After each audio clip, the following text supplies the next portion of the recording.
Hi friends, welcome to Chowri's English academy. Competitive exam లో articles అనేది చాలా చాలా ఇంపార్టెంట్ చాప్టర్. అందులో ఇది ఈజీ చాప్టర్. ఓకేనా, కొన్ని క్వశ్చన్స్ మనము ప్లాన్ చేద్దాము. Gold is dash precious metal. ఇక్కడ ఆర్టికల్స్ యూజ్ చేయాలని ఒకసారి చెక్ చేద్దాము. Gold, material nouns. Before the material nouns, we don't use the articles. Gold is precious, more precious, most precious. As adjectives mundu vadochu article, a precious metal. Gold is a precious metal. As material nouns mundu article vadakudadu. Gold of Nepal. Nepal yokka gold antunnu kabatti we can use the gold of Nepal is cheap. ఓకేనా, నేపాల్ దేశం యొక్క gold కాబట్టి article the gold అనొచ్చు. ఇంత ముందు question లో gold అనే material noun ముందు ఆర్టికల్ వాడకూడదు.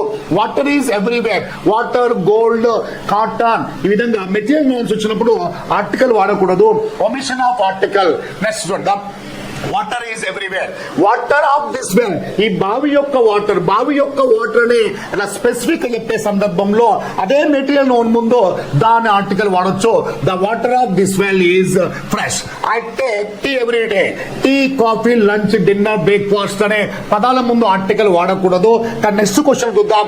Tea of Assam is very famous. Assam యొక్క టీ కాబట్టి the tea of Assam is very famous. ఈ విధంగా మెటీరియల్ నౌన్స్ ముందు వాడకూడదని చెప్పుకుంటున్నాం. అదే విధంగా అదే మెటీరియల్ నౌన్స్ వచ్చినప్పుడు మళ్ళీ ఆర్టికల్ యూజ్ చేస్తున్నాం. ఈ కాన్సెప్ట్ ఎట్టి పరిస్థితుల్లో మర్చిపోకూడదు. సెవెంత్ క్వశ్చన్, ఈ gifted her dash gold ring. ఈ క్వశ్చన్ కి మీరు కామెంట్ బాక్స్ లో ఆన్సర్ తెలియజేయగలరు. Thank you very much.